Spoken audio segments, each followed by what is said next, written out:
Hello everyone, welcome back to my channel Pavan eco world. Students, मैं आपके सामने आज क्लास 12th का जो वीडियो लेक्चर है वो लेकर आई हूँ, मनी और बैंकिंग। जो हम उसका एक पार्ट कर चुके हैं और सेकंड पार्ट, और आज हमारा चैप्टर नंबर 5 जो कि क्लास 12th मैक्रो इकोनॉमिक्स से होने वाला है वो खत्म हो जाएगा। सो बिना देरी से स्टार्ट करते हैं अपने टॉपिक को, that is measures of money supply. तो देखिए बेटा, मनी सप्लाई जो है वहां तक मैंने अपने फर्स्ट वीडियो में करवा दिया था। अगर किसी स्टूडेंट ने नहीं देखा है तो पहले जाकर वो अपने उस वीडियो को देखें, जो कि मैं डिस्क्रिप्शन में डाल दूंगी। उसके बाद ही आप ये सेकंड वीडियो देखें ताकि आपको इजीली समझ आ जाए। इस वीडियो के बाद मतलब जैसे ही हमारे चैप्टर कंप्लीट होते हैं, मैं हर यूनिट के आपको इंपॉर्टेंट क्वेश्चंस जो है वो बताऊंगी। तो आप कंटिन्यूटी में इन वीडियो लेक्चर्स को देखें और देखने के बाद इसके जो important question according to CBSE जो बनते हैं उनका भी पूरा मतलब जो बेनिफिट है वो उठा सकते हैं। तो देखिए बेटा, सबसे पहले हम बात कर लेते हैं मेजर्स ऑफ मनी सप्लाई। तो मेजर्स ऑफ मनी सप्लाई कौन कौन से हैं? तो बेटा वैसे तो होते हैं मेजर्स ऑफ मनी सप्लाई में M1, M2, M3 and M4। But M1, M2, M3, M4 ये चारों हमारी मेजर्स ऑफ मनी सप्लाई है। बट हमारे क्लास 12th के अंदर सिर्फ M1 जो है वो सिलेबस का पार्ट है, बाकी M2, M3, M4 ये सिलेबस के पार्ट नहीं है। तो हम इनके बारे में नहीं भी पढ़ेंगे। बाकी अगर आप पढ़ना चाहें तो आप इन्हें पढ़ सकते हैं, बट एग्जाम के पॉइंट ऑफ व्यू से इनका पढ़ना नेसेसरी नहीं है। तो हम सिर्फ यहाँ पे बात करेंगे M1 के बारे में। तो सबसे पहले अगर मैं M1 की बात करूं तो M1 के अंदर आता है बेटा M1 equal to C plus DD plus OD। M1 में क्या आएगा? C plus DD plus OD। C for currency held by the people. Number 2 DD demand deposit जो कि कमर्शियल बैंकों के पास होती है, and other deposits with RBI। Other deposit किसकी? RBI के पास। अब हम वन बाय वन इन्हें समझने की कोशिश करते हैं।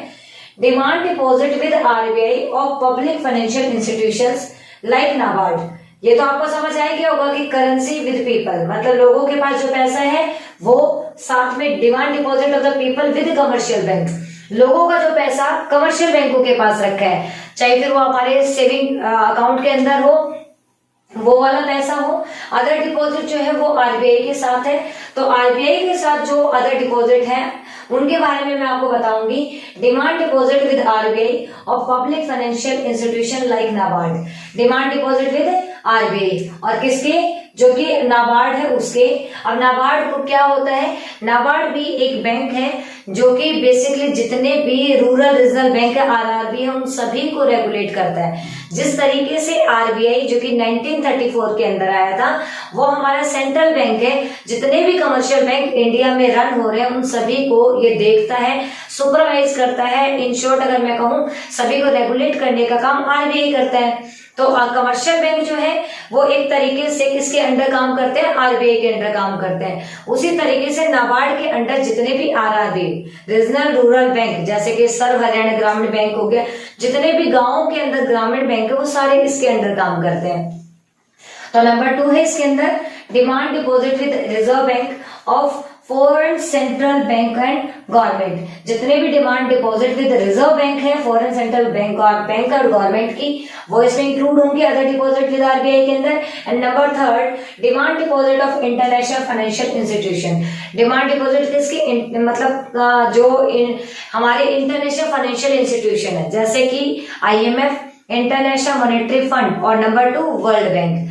अब देखिए बेटा, measures of money supply basically 3 चीजों को इंक्लूड करेगी। C फॉर करेंसी जो कि पीपल की है, DD प्लस कमर्शियल बैंकों के पास जो डिमांड डिपॉजिट है सेविंग बैंक के अकाउंट के अंदर, अदर डिपॉजिट विद RBI के अंदर 3 चीजें। Demand deposit with RBI of the public financial जैसे कि NABARD, demand deposit with reserve bank of जैसे कि foreign central bank and government, demand deposit of international financial institution like IMF and world bank. जब हम इन तीनों चीजों को प्लस कर देते हैं M1 में C plus DD plus OD, तो ये हमारा M1 measure of money supply बन जाता है। बात आती है नेक्स्ट कि हु सप्लाइज मनी। मनी को सप्लाई कौन करता है? तो देखिए बेटा, हमारे जो कंट्री के अंदर मनी सप्लाई है वो बेसिकली 3 जो है मेन जो इसके सोर्स है वो करते हैं। सबसे पहला जो मेन सोर्स है दैट इज सेंट्रल बैंक, जो कि आरबीआई होता है। आरबीआई हम सभी का जो एक ऐसा बैंक है जो कि सेंट्रल रोल प्ले करता है। सेंट्रल बैंक है मतलब इंडिया के अंदर जो सबसे बड़ा बैंक है, जो सबसे सभी को रेगुलेट करता है, दैट इज सेंट्रल बैंक। तो सबसे पहले मनी सप्लाई कौन करता है? Central bank. अब उसके बाद आता है कमर्शियल बैंक, जो कि एसबीआई हो गया, यूको बैंक हो गया, यूनियन बैंक हो गया, पंजाब नेशनल बैंक हो गया, जितने भी कमर्शियल बैंक है वो सारे। देन नंबर 3 पे आता है गवर्नमेंट। अब हम 1 बाय 1 ये देखते हैं कि चाहे फिर वो सेंट्रल बैंक हो या फिर वो कमर्शियल बैंक हो या फिर गवर्नमेंट, किस तरीके से मनी की सप्लाई करते हैं। पहले हम बात करेंगे जो सेंट्रल बैंक है, उसके लिए जो सेंट्रल बैंक है वो क्या करता है? RBI issue currency on the basis of minimum reserve system. RBI बेटा क्या करता है? करेंसी को इशू करता है मिनिमम रिजर्व सिस्टम के बेस पर। मतलब हमें पता है कि हमारे देश में जो करेंसी को इशू करने की अथॉरिटी है वो किसके पास है? आरबीआई के पास। तो आरबीआई किसके बेस पे करता है? उसे मिनिमम रिजर्व सिस्टम के बेस के ऊपर आरबीआई जो है वो करेंसी को इशू करता है। अब आता है reserve bank maintain a minimum reserve of 200 crore gold and foreign securities. मतलब मिनिमम रिजर्व सिस्टम में टोटल क्या होना चाहिए? रिजर्व बैंक को एक मिनिमम रिजर्व जो है वो मेंटेन करके रखना है। वो कितना है? 200 करोड़ गोल्ड और फॉरेन सिक्योरिटीज। मतलब टोटल 200 करोड़ होना चाहिए, जिसमें गोल्ड भी होगा और सिक्योरिटीज, और जिसमें जो मस्ट बात याद रखनी है 115 करोड़ गोल्ड ही होना चाहिए। बाकी जो बचे हुए हैं वो फॉरेन सिक्योरिटीज हो सकती हैं। देखिए बेटा, मैं दोबारा समझाती हूँ आपको कि हमारे पास इंडिया में 3 बेसिक प्रिंसिपल सोर्सेज है जहां से मनी की सप्लाई होती है। पहला है सेंट्रल बैंक, जिसे हम आरबीआई बोलते हैं, रिजर्व बैंक ऑफ इंडिया भी बोलते हैं। नंबर 2 कमर्शियल बैंक, जो कि आपके जितने भी एसबीआई, यूको बैंक, जितने भी बैंक है। And number 3 is government. तो जो आरबीआई है वो क्या रोल प्ले करता है? आरबीआई जो है हमारी कंट्री के अंदर जो करेंसी है उसे इशू करता है। अब आरबीआई जो है करेंसी इशू करता है वो किसके बेस पे करता है? मिनिमम रिजर्व सिस्टम के बेस पे।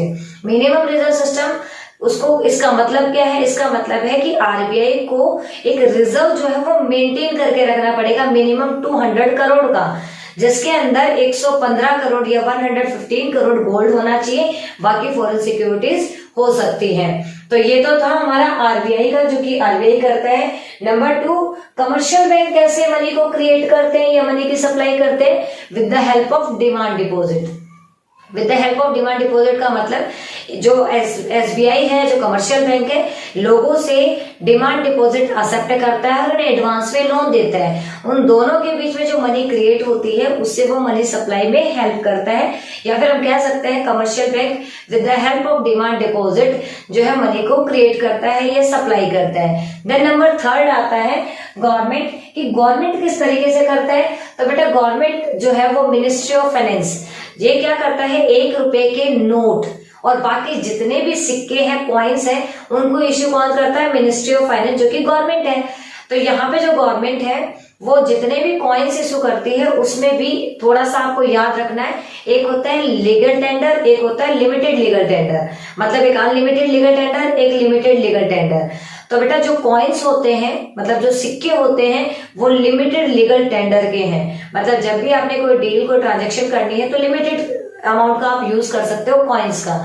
जबकि अनलिमिटेड लीगल टेंडर का मतलब होता है जो आपके नोट है, आप कोई भी ट्रांजैक्शन करें, कोई भी डील करें, अनलिमिटेड तरीके से कैश कितना भी आप उसमें दे सकते हैं, मतलब नोट का आप यूज कर सकते हैं। फिर आ जाता है हमारे पास में कि भाई सेंट्रल बैंक, कमर्शियल बैंक और गवर्नमेंट ये कहीं डिमांड डिपॉजिट कर रहे हैं, कहीं मिनिमम रिजर्व सिस्टम कर रहे हैं, कहीं मिनिस्ट्री ऑफ फाइनेंस जो है वो नोट इश्यू कर रहा है, लिमिटेड पे भी, अनलिमिटेड पे भी, अलग अलग तरीके के। नेक्स्ट कंसेप्ट आता है कि नेट डिमांड और ग्रोस डिमांड डिपॉजिट क्या होती है। तो देखिए बेटा, नेट डिमांड और ग्रोस डिमांड डिपॉजिट वो होती है जो कि इंटर बैंकिंग क्लेम जो है वो दिखाती है या करती है, इंक्लूड करके चलती है। जबकि नेट डिमांड डिपॉजिट जो है उसमें कोई इंटर बैंक क्लेम नहीं होता है।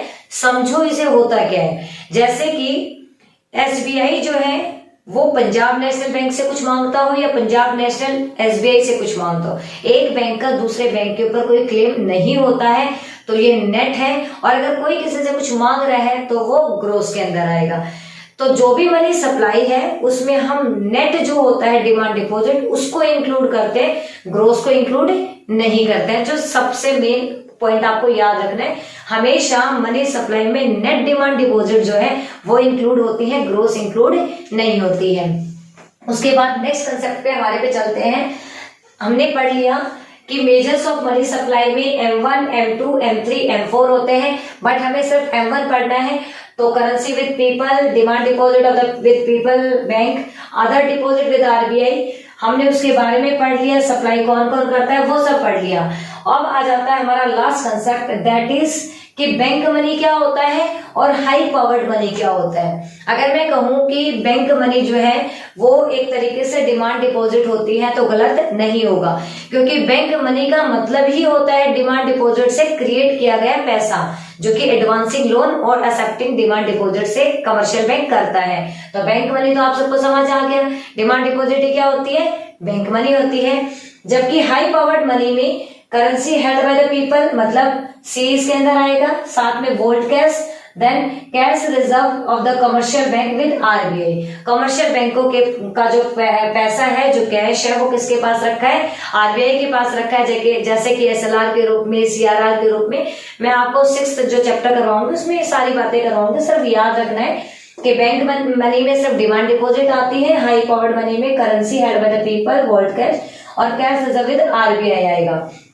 अब देखिए, जो हाई पावर्ड मनी है हम उसे मॉनेटरी बेस भी बोल देते हैं और बेस मनी भी बोल देते हैं। मतलब जो अदर नेम है वो क्या होगा, इसका बेस मनी और monetary base high powered money का। बेटा अब मेरे अकॉर्डिंग जो आपका चैप्टर नंबर 5 है मनी, वो कंप्लीट हो चुका है। अब हमारे जो चैप्टर नंबर 6 है बैंकिंग, वो हम कल स्टार्ट करेंगे। आपका 5th and 6th money and banking total 6 marks का आने वाला है। और इस चैप्टर के अंदर मनी क्रिएशन जो है कमर्शियल बैंकों का, वो बहुत ही इंपॉर्टेंट कंसेप्ट है। अगर मैं बात करूं कि M1 मेजर, ये भी इंपॉर्टेंट में आता है, तो मैं जैसे हमारी यूनिट खत्म होगी इंपॉर्टेंट क्वेश्चंस इसके करवा दूंगी। और मनी क्रिएशन को पढ़ने के लिए आप नेक्स्ट वीडियो को जरूर देखिएगा। मिलते हैं नेक्स्ट इसी टाइप के इंटरेस्टिंग वीडियो के अंदर, तब तक के लिए बाय बाय।